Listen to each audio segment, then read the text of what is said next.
اللہ نے کائنات کے اندر قرآن کی تعلیم سب سے افضل اور سب سے بہترین ڈگری رکھی ہے۔ میں عرض کروں اکثر ہمارے نوجوان نماز نہیں پڑھتے اور ڈگریوں کے پیچھے، اکثر ہمارے نوجوان ماں باپ کی قدر نہیں کرتے ڈگریوں کے پیچھے، اکثر ہمارے نوجوان جن کے اندر ادب کا تقاضا ہی نہیں، جو زنا کے معاملے میں پڑے رہے، شراب پینے میں پڑے رہے، اللہ کے نبی علیہ السلام کے راستے کو طلب کرتے ہیں، نبی علیہ السلام کی سنتوں پر عمل نہیں کرتے، پھر طلب کرتے کہ ہمیں ڈگری چاہیے۔ اللہ تعالیٰ ایسے انسانوں کو اس طرح ڈگری نہیں دیتا۔ اللہ تعالیٰ خود فرماتے ہیں کہ قرآن سب سے افضل کتاب ہے اور یہ ایسی ڈگری ہے، اس ڈگری کے اندر ہر ایک مسلمان کامیاب ہے۔ اس ڈگری کے اندر چاہے کتنا بڑا بھی کیوں ہو، کتنا تعلیم سے دور کیوں ہو، اللہ تعالیٰ نے ہر ایک کے لیے اس کے اندر ہدایت رکھی ہے۔ لہذا افسوس ہوتا ہے ہمارے ان نوجوانوں کے لیے جو ان ڈگریوں کو چھوڑ کر، اسلامی ڈگریوں کو چھوڑ کر پڑھے کس کے پیچھے، سکولوں یہ جو ہمارے کالجوں کے پیچھے، سکولوں کے پیچھے، ان ڈگریوں کے پیچھے، یعنی کہ اپنے انعامات اور نوکری حاصل کرنے کے پیچھے پڑے ہوئے ہیں۔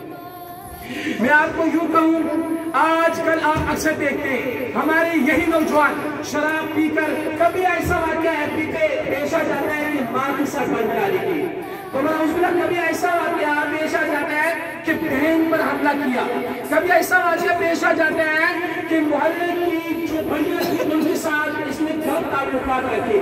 اللہ ہمارے سب کا محافظ بنے، اللہ ہمارے اپنے طرح رکھے۔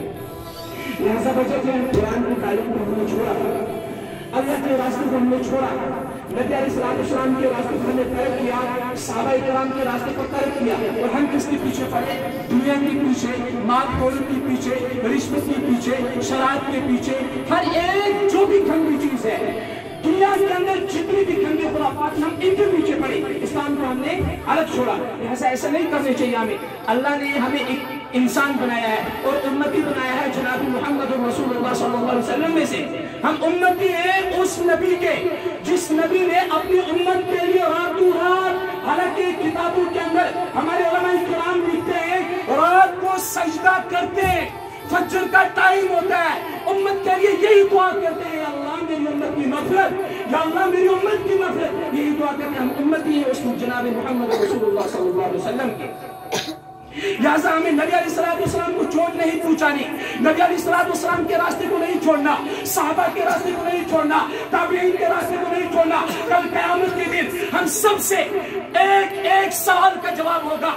دنیا کے اندر اللہ پاک نے جتنی بھی نعمتیں دی ہیں، اللہ پاک کل قیامت کے دن ہمیں قیامت کے بارے میں پوچھیں گے۔ اللہ پاک کل قیامت کے دن اس اولاد کے بارے میں پوچھیں گے، ایک چھوٹے معصوم بچوں کے بارے میں پوچھیں گے کہ ان بچوں کی زندگی کو آپ لوگوں نے کہاں پر خرچ کیا، ان بچوں کی زندگی کو آپ لوگوں نے کس جگہ پر استعمال کیا۔ یہ اللہ نے آپ کو نعمت دی تھی، اس نعمت کا آپ نے کیسا استعمال کیا، کل قیامت کے دن آپ کو جواب دینا ہوگا اس چیز پر۔ یہ جو بچہ قرآن پڑھتا ہے، علامہ اقبال علیہ الرحمہ اپنے ایک شاعری کے اندر فرماتے ہیں، حافظ قرآن کا رتبہ کیا ہے تیرے کو پتہ چل جائے گا، جب قیامت آئے گی اس وقت اس سے پتہ چل جائے گا حافظ قرآن کا کتنا رتبہ ہے۔ ایسا منور تاج ملے گا، ایسا منور تاج پہنایا جائے گا، سورج بھی شرمائے گا۔ ایک ہم اس وقت میں آپ کو کہوں کہ یہ ہمارے ساتھ ایک بلب ہے، ہم سب دیکھیں نہیں دیکھ پاتے، کیوں؟ یہ تیز ہے، چمکیلا تارا چمکتا ہے۔ کتابوں کے اندر ہمارے علماء اکرام، کتابوں کے اندر ہمارے بڑے اکابر لکھتے ہیں کہ حافظ قرآن کو ایسا منور تاج، علامہ اقبال علیہ الرحمہ فرماتے ہیں ایسا برقی تاج پہنایا جائے گا، ایک آفتاب بھی اس کی طرف دیکھیں وہ بھی شرمائے گا، اتنا چمکیلا تار ہوگا۔ یہ قرآن پڑھنے والے بچوں کو چھوٹے مت سمجھو، یہ آپ کے سامنے بچے ہیں، یعنی کہ انسان ہے، لیکن یہ ہے تو انسان نہیں، قرآن ہے شکل انسانی ہے۔ اللہ نے ان دین کے لیے چن کے نکالا ہے، اللہ نے ان اماموں کو دین کے لیے چن کے نکالا ہے، ان علماء کو دین کے لیے چن کے نکالا ہے۔ یہی بچے کل بڑے ہوئے اللہ بچائے اللہ بچائے، اگر ہم میں سے کوئی نہ رکھا کل تک ہمارے باتیں تو کر سکتے ہیں نا، کل تک ہمارے لیے مغفرت کی دعا تو مانگ سکتے ہیں نا، کل تک ہمارے لیے اللہ کے سامنے یہ دعا مانگ سکتے ہیں، اللہ ان پر جو عذاب ہے، جو مسلط عذاب ہے اللہ اس کو دور کر، اتنی دعا تو مانگ سکتے ہیں نا، مانگ سکتے ہیں نا۔ تو لہٰذا ہمیں کیا کریں، ان مکاتب کی جتنے بچے ان کی فکر، گھروں کے اندر ہمارے بچے ان کو مکاتبوں میں بھیجنا، مکاتب کا ایک الگ سا ماحول رکھنا، قرآن کی تعلیم دینا، اللہ کے نبی علیہ السلام کی سنت پر جو تعلیم دی جاتی ہے وہ تعلیم ضروری دلانا، ورنہ اللہ بچائے اللہ بچائے۔ میں اس وقت ایسے حالات ہیں اللہ بچائے اگر ہم نے ان کو قرآن سے دور رکھا, قرآن کی تعلیم سے دور رکھا, حدیث پاک سے دور رکھا, یہ کل تک اپنے باپ کو ایک دشمن کے ذریعے یہ ختم کر سکتے ہیں. یہ کل تک اللہ بچائے اپنی ماں کی عزت نہیں روک سکتے. یہ کل تک اللہ بچائے اپنی بہن پر بھی حملہ کر سکتے. کیوں؟ اللہ نے ان کے اندر قرآن کی دولت کو چھین لیا. آپ لوگوں نے مکاتب پر زور نہ کیا. یہ تو جاہل بن گیا نا. اور جاہل انسان ایسا ہے جسے شراب پی کر کچھ ہوش نہیں رہتی, کچھ نظر نہیں آتا, وہ ہر ایک پر حملہ کر سکتا ہے نا. ایسا میں کیا کرنا ہے؟ اپنے بچوں کی فکر کرنی ہے. ہمارے ساتھ ایلیاس صاحب بھی موجود ہیں, میں مناسب نہیں سمجھتا زیادہ ٹائم دینا. ہمیں کیا کرنا ہے؟ اپنے بچوں کے جو بچے ہیں ہمارے مکاتب کی, ان کی فکر کرنی ہے.